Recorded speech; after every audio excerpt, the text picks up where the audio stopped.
सल्लल्लाहु अलैहि वसल्लम पैदा हुए।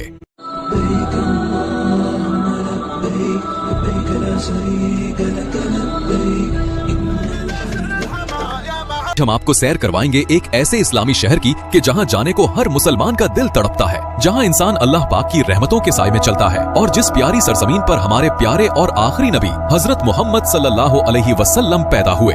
जी हाँ, आज हम आपको सैर करवाएंगे मक्का मुकर्रमा की। वहाँ के लोगों की जिंदगी के बारे में बताएंगे, अरब की शादियों का तरीकाकार और उनके हैरत अंगेज रस्मो रिवाज दिखाएंगे, मक्का में मौजूद जियारतों की सैर करवाएंगे। इसके अलावा हम आपको मक्का के बारे में ऐसे हकायक बताएंगे जो आपने पहले कभी नहीं सुने होंगे। तो चलिए बगैर ताखीर के अपनी इस शानदार वीडियो को शुरू करते हैं, लेकिन इससे पहले वीडियो को लाइक, शेयर और चैनल को सब्सक्राइब जरूर कर लें। प्यारे दोस्तों, मक्का मुकर्रमा एक ऐसा मुकद्दस शहर है जिसे पूरी दुनिया के मुसलमान दिल से इज्जत देते हैं। इस शहर का असल और ऑफिशियल नाम अल मक्का अल मुकर्रमा है, लेकिन पुराने जमाने में इसे बक्का कहा जाता था। कुरान पाक की सूरत आले इमरान आयत नंबर 96 में भी ये नाम मौजूद है। मक्का की टोटल आबादी तकरीबन 20 लाख के करीब है और ये सऊदी अरब का तीसरा सबसे ज्यादा आबादी वाला शहर है। लेकिन इसकी हैरान कुन बात यह है कि इस टोटल आबादी का सिर्फ 40% ही मकामी अरब लोग हैं, जबकि बाकी 60% गैर मुल्की लोग आबाद हैं। इसका कुल रकबा तकरीबन 1200 मुरब्बा किलोमीटर है। यही वो शहर है जो इस्लाम का सबसे मुकद्दस मकाम है, क्योंकि यहाँ मौजूद है खाना काबा, वो घर जिसे अल्लाह ताला का घर कहा जाता है। इसी जगह को मस्जिदुल हराम के नाम से भी जाना जाता है। का वो जगह है जहाँ हमारे प्यारे नबी हजरत मोहम्मद सल्लल्लाहु अलैहि वसल्लम की विलादत हुई। यहीं से कुरान पाक की पहली वही नासिल हुई और यहीं से इस्लाम का पैगाम सारी दुनिया में फैला। ये शहर जद्दा से तकरीबन 84 किलोमीटर के फासले पर वाक़ है। हमारे प्यारे नबी ने अपनी जिंदगी का एक बड़ा हिस्सा मक्का में गुजारा, इसीलिए यहाँ बहुत से मुकद्दस मकामात हैं जो नबी पाक सल्लल्लाहु अलैहि वसल्लम की जिंदगी से जुड़े हुए हैं। आगे वीडियो में हम आपको इन तमाम मकामात की सैर भी करवाएंगे। मक्का में रहने वाले ज्यादातर लोग दुनिया के मुख्तलिफ मुल्कों से आए हैं। यहाँ पाकिस्तानी, इंडियन, बांग्लादेशी, मिस्री, फलस्तीनी, इंडोनेशियाई और मलाइशियाई लोग बड़ी तादाद में मौजूद हैं, जो रोजगार के सिलसिले में यहाँ रहते हैं। ज्यादातर लोग होटलों, ट्रांसपोर्ट और हरम के करीब मौजूद दुकानों या रेस्टोरेंट्स में काम करते हैं। हरम के आसपास आपको कई पाकिस्तानी और इंडियन रेस्टोरेंट नजर आएंगे, इसलिए यहाँ खाने पीने मुतालिक ज्यादा मसला नहीं होता। दोस्तों, मक्का की फजा बहुत ही पुरसुकून है। यहाँ आने वाला हर शख्स एक रूहानी सुकून और दिल का इत्मीनान महसूस करता है, जो दुनिया के किसी और शहर में नहीं मिलता। यहाँ जब इंसान लब्बैक अल्लाहुम्मा लब्बैक कहता है तो ऐसा लगता है जैसे पूरा वजूद अल्लाह के सामने झुक गया हो। आज का मक्का एक जदीद शहर बन चुका है। यहाँ आपको ऊंची इमारतें, जदीद 5 स्टार होटल, बड़े बड़े शॉपिंग सेंटर्स और आरामदेह सहूलियात सब कुछ मस्जिदुल हराम के करीब ही मिल जाती हैं। दिन हो या रात, हरम के आसपास रोशनियों से सजी गलियां, आजान की आवाजें और इबादत में मशगूल लोग मिलकर एक ऐसा मंजर बनाते हैं जो दिल को छू जाता है। प्यारे दोस्तों, मक्का के लोग अपनी मेहमान नवाजी और दिल की सफाई के लिए मशहूर हैं। ये लोग आमतौर पर सादा जिंदगी गुजारने वाले, ईमानदार और मददगार होते हैं और हर आने वाले जायर को प्यार और इज्जत देते हैं। यहाँ आपको हर शख्स में एक खालिस खुश अखलाकी और इबादत का जज्बा महसूस होगा, जो सऊदी अरब के दूसरे शहरों के लोगों में कम ही नजर आता है। प्यारे दोस्तों, मक्का शहर दुनिया के कदीम तरीन शहरों में से एक है। पुराने जमाने में जब लोग बुत परस्ती करते थे, तब अल्लाह पाक ने अपने प्यारे और आखिरी नबी हजरत मोहम्मद सल्लल्लाहु अलैहि वसल्लम को अरब की इसी सरजमीन मक्का में भेजा। आप कुरैश के मशहूर खानदान बनु हाशिम में पैदा हुए। ये वही मुबारक घराना था जिससे इस्लाम का नूर पूरी दुनिया में फैला। उस वक्त मक्का में लोग बुतों की इबादत करते थे। यहाँ तक के खाना काबा के अंदर भी 360 बुत रखे हुए थे। लोग इन बुतों के सामने झुकते, उनसे दुआएं मांगते और यही उनकी इबादत समझते थे। मगर अल्लाह ताला ने अपने नबी हजरत मोहम्मद सल्लल्लाहु अलैहि वसल्लम को इस अंधेरे में रोशनी बनाकर भेजा। नबी करीम सल्लल्लाहु अलैहि वसल्लम ने खाना काबा के तमाम बुतों को खत्म कर दिया और उसे एक अल्लाह के नाम के लिए पाक कर दिया। उस दिन के बाद से आज तक खाना काबा सिर्फ एक अल्लाह की इबादत की जगह है और हमेशा रहेगा।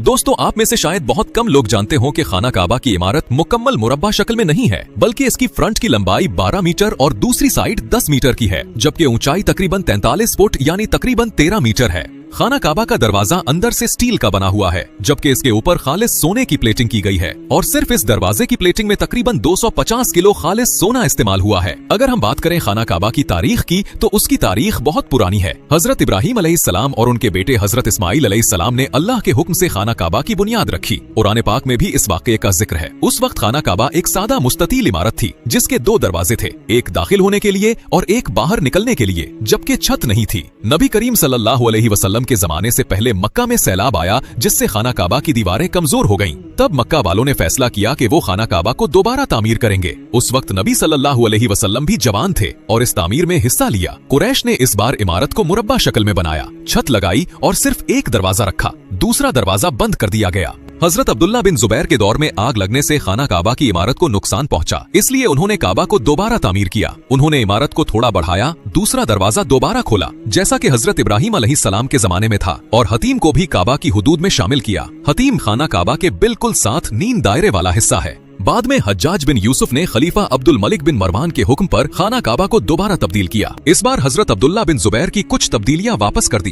दूसरा दरवाजा बंद कर दिया और इमारत को पहली कुरैशी शक्ल में वापस ले आए, और खाना काबा की वही शक्ल आज तक बरकरार है। 1629 ईस्वी में एक बड़ा सैलाब आया जिससे खाना काबा की दीवारें फिर मुतासिर हुईं। तब उस्मानी खलीफा सुल्तान मुराद चहारुम ने पूरी इमारत की मजबूत मुरम्मत करवाई। बाद में सऊदी हुकूमत ने वक्तन फवक्तन संगे मरमर की तह लगाई, अंदरूनी हिस्सा सोने और कंदाकारी से मुज़य्यन किया और गिलाफे काबा को बेहतरीन रेशम से तैयार करवाया।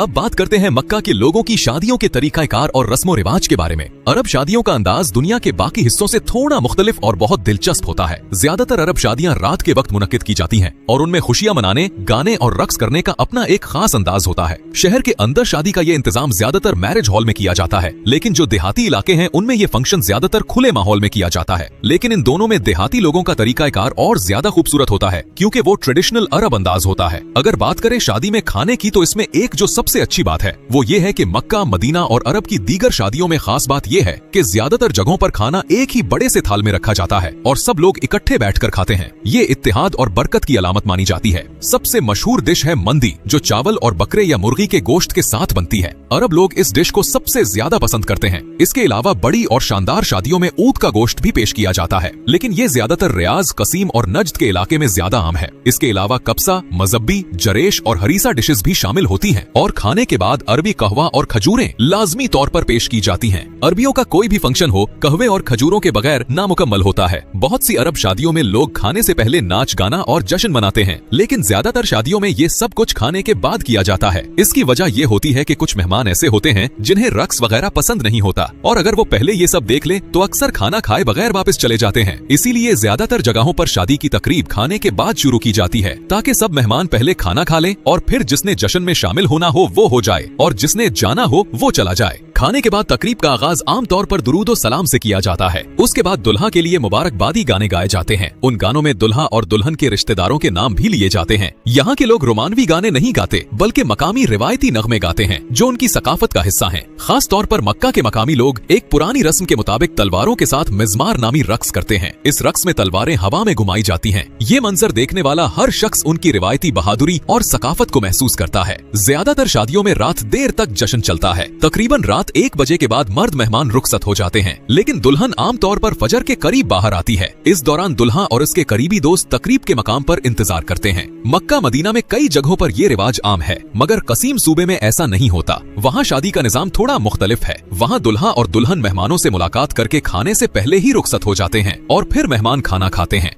दोस्तों, दुनिया की सबसे बड़ी और मुकद्दस मस्जिद मक्का मुकर्रमा के दिल में वाक़ है, जिसे मस्जिदुल हराम कहा जाता है। ये मस्जिद इतनी बड़ी है कि यहाँ 40 लाख से ज्यादा लोग एक ही वक्त में नमाज अदा कर सकते हैं और तकरीबन 1,60,000 ज़ायरीन बैक वक्त तवाफ़े काबा कर सकते हैं। इस अजीमुशान मस्जिद के 210 दरवाजे हैं जो चारों अतराफ में मौजूद हैं, ताकि लाखों ज़ायरीन आसानी से अंदर और बाहर जा सकें। दोस्तों, आपको जानकर हैरत होगी कि साल 2024 में तकरीबन 11 करोड़ 91 लाख मुसलमानों ने उम्रा अदा किया। पाकिस्तान से उम्रा के लिए वीजा तकरीबन 45,000 से 50,000 रुपए के दरमियान है, जबकि पाकिस्तान से जद्दा की फ्लाइट टिकट आमतौर पर 1 लाख से 1.5 लाख रुपए तक मिल जाती है। दोस्तों, मक्का शहर में कोई भी एयरपोर्ट नहीं है, इसलिए उम्रा या हज पर जाने वाले तमाम ज़ायरीन जद्दा इंटरनेशनल एयरपोर्ट पर उतरते हैं। ये एयरपोर्ट न सिर्फ बहुत खूबसूरत और जदीद है, बल्कि दुनिया के मसरूफ तरीन एयरपोर्ट्स में से एक है। उम्रा वीजा के साथ अमूमन ट्रांसपोर्ट सर्विस भी शामिल होती है, जो ज़ायरीन को तकरीबन 1.5 घंटे में मक्का पहुंचा देती है। आमतौर पर बसें आपको इब्राहिम खलील रोड पर वाक़े कबूतर चौक के करीब उतारती हैं। मक्का में इब्राहिम खलील रोड सबसे ज्यादा मशहूर और पुररौनक है, जहाँ दिन रात चहल पहल रहती है। यहाँ आपको रेस्टोरेंट्स, दुकानें, होटल और ज़ायरीन का हुजूम हर वक्त दिखाई देगा। ज्यादातर ज़ायरीन इसी इलाके में कयाम करते हैं, क्योंकि यहाँ सहूलतें ज्यादा और खाना काबा से फासला कम होता है। हरम के बिल्कुल करीब 5 स्टार होटल हैं। उनके पीछे वाले इलाके में 2 स्टार होटल और फिर 3 स्टार होटल शुरू हो जाते हैं। अक्सर टूर एजेंट पैकेज देते वक्त कबूतर चौक के करीब का कहते हैं, लेकिन असल में वो होटल 500 मीटर या इससे भी ज्यादा फासले पर होते हैं। इसलिए जब भी आप होटल बुक करवाएं तो हमेशा होटल का नाम और दुरुस्त फासला जरूर पूछें। इब्राहिम खलील रोड से सीधा चलते हुए आप 79 नंबर किंग फहद गेट तक पहुंच जाएंगे, जो खास तौर पर उम्रा ज़ायरीन के लिए है। एक और अहम दरवाजा किंग अब्दुल अजीज गेट है, जो क्लॉक टावर के बिल्कुल सामने वाक़े है। जब आप 79 नंबर गेट से मस्जिदुल हराम में दाखिल होंगे तो सीधा आगे बढ़ें और सीढ़ियों से नीचे उतरें। यही वो जगह है जिसे मुताफ कहा जाता है, यानी वो जमीन जहां खाना काबा मौजूद है। दोस्तों, जब पहली बार आपकी निगाह खाना काबा पर पड़ती है तो दिल एक अजीब रूहानी कैफियत से भर जाता है। बेसाख्ता आंसू बहने लगते हैं, दिल कांपने लगता है और इंसान अल्लाह के हुजूर झुककर सब कुछ मांगना चाहता है। लेकिन उस वक्त इंसान की कैफियत ही ऐसी हो जाती है कि उसे पता ही नहीं चलता कि क्या मांगे। अल्लाह पाक से दुआ है कि तमाम मुसलमानों को अपने इस प्यारे घर की बार बार जियारत नसीब फरमाए और इस हाजिरी को अपनी बारगाह में कबूल फरमाए। खाना काबा के नीचे के हिस्से में यानी बेसमेंट में जमजम का वही तारीखी कुआं मौजूद है जिसका पानी दुनिया भर के मुसलमान सेहत, शिफा और बरकत के लिए पीते हैं। दोस्तों, ये पानी आज तक न कभी खुश्क हुआ है और न उसका जायका बदला है। हालांकि रोजाना लाखों लीटर पानी दुनिया भर के मुसलमानों को दिया जाता है। साइंसी तौर पर भी जमजम के पानी में मिनरल्स और शिफा बख्श खुसूसियात पाई गई हैं, जो आम पानी में नहीं मिलती। इसी के करीब सफा और मरवा की 2 पहाड़ियां हैं जहां मुसलमान सई का अमल अदा करते हैं। जब आप गेट नंबर 20 से हरम से बाहर निकलेंगे तो सामने ही वो तारीखी मुकाम है जहां नबी करीम की रिहाइशगाह हुआ करती थी, जिसे आज एक लाइब्रेरी में तब्दील कर दिया गया है। मक्का मुकर्रमा की हर चीज में रूहानियत और तारीख की झलक मिलती है। हरम की आजान दुनिया की सबसे मीठी आजान है, जिसका एक एक लफ्ज आपकी रूह में उतरता है और दिल को सुकून बख्शता है। अब हम चलते हैं जन्नतुल मुअल्ला और जबल नूर की तरफ। इब्राहिम खलील रोड से तकरीबन 40 रियाल में टैक्सी आसानी से मिल जाती है। पहले ये टैक्सी आपको जन्नतुल मुअल्ला ले जाएगी, जहां मोमिनों की मां हजरत खदीजा रजी अल्लाह ताला अन्हुमा की कब्र मुबारक मौजूद है। कुछ फासले पर जबल नूर है, जहां सबसे पहली वही नाजिल हुई थी। ऊपर जाने में तकरीबन 2 घंटे लग जाते हैं। गार के अंदर जाने के लिए एक छोटा सा तंग रास्ता है और यहाँ खड़े होकर आपको हरम का क्लॉक टावर भी नजर आता है। नबी करीम सल्लल्लाहु अलैहि वसल्लम इबादत के लिए यहाँ तशरीफ लाते थे और हजरत खदीजा पीछे से खाना लाती थीं। अब हम चलते हैं मस्जिद आयशा की तरफ, जो मक्का की हुदूद से बाहर है। यहाँ लोग उम्रा की नियत के लिए आते हैं और इसे मिकात भी कहा जाता है। हरम से तकरीबन 9 किलोमीटर के फासले पर मिना का इलाका है, जहां हज के दौरान 5 नमाजें अदा की जाती हैं। यहाँ के करीब ही मुजदलफा और अरफात के मैदान भी वाक़े हैं। हज के दौरान मैदान अरफात लाखों लोगों से भर जाता है और खुले आसमान के नीचे सिर्फ अल्लाह से दुआएं मांगी जाती हैं। हर तरफ लब्बैक अल्लाहुम्मा लब्बैक की सदाएं बुलंद होती हैं और ये मंजर वाकई दिल को छू लेने वाला होता है। अल्लाह ताला हर मुसलमान को हज और उम्रा करने की तौफीक अता फरमाए, आमीन। दोस्तों, आपने गारे सोर के बारे में जरूर सुना होगा। ये भी मक्का के अंदर कुरैश के इलाके के करीब वाक़े है। ये वो गार है जहां नबी करीम सल्लल्लाहु अलैहि वसल्लम और हजरत अबू बकर सिद्दीक ने हिजरत के सफर के दौरान पड़ाव किया था। दोस्तों, मक्का मुकर्रमा में किस्वा फैक्ट्री भी एक बहुत ही अहम और मुकद्दस मुकाम है, क्योंकि यही वो जगह है जहां खाना काबा का गिलाफ यानी किस्वा तैयार किया जाता है। ये गिलाफ खालिस रेशम से बनाया जाता है और इस पर सोने और चांदी के धागों से कुरान की आयात किंदा की जाती हैं, जो इसे दुनिया का सबसे कीमती और खूबसूरत गिलाफ बनाते हैं। किस्वा की तैयारी एक इंतहाई नाजुक और महारत तलब अमल है। इसमें तकरीबन 8 माह लगते हैं और माहिर कारीगर हर धागे को इंतहाई एहतियात से बुनते हैं ताकि कुरान की आयात बिल्कुल दुरुस्त और खूबसूरत नजर आएं।